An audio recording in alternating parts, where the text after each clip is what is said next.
জাতীয় পরিচ্ছন্নতা দিবস উপলক্ষে তেলিয়ামুড়ে স্বচ্ছ ভারত অভিযানের আয়োজন করা হয়। ত্রিপুরা রাজ্য দূষণ নিয়ন্ত্রণ পর্ষদের উদ্যোগে এবং সামাজিক সংস্থা নবচিন্তন ওয়েলফেয়ার সোসাইটি ও টিএসআর দ্বাদশ শ্রেণী বাহিনীর যৌথ ব্যবস্থাপনায় এই কর্মসূচি অনুষ্ঠিত হয়।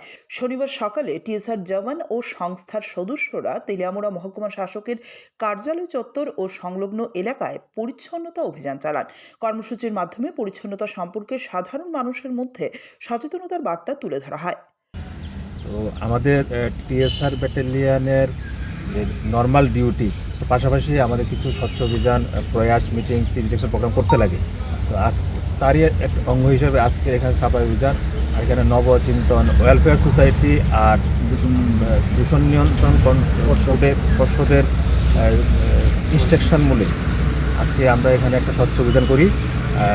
নবচিন্তন ওয়েলফেয়ার সোসাইটি এবং আমরা 12 ব্যাটালিয়নের স্টাফ মিলে যৌথভাবে জয়েন্টলি এসডিএম গ্রাউন্ড তেলিয়ামুড়ার এসডিএম গ্রাউন্ড কুটিয়ার্ডের মধ্যে প্রেমিসেসের মধ্যে আমরা আজকের এই প্রোগ্রামটা করি আর কি। Thank you. ব্যুরো রিপোর্ট, অবিরাম 24x7।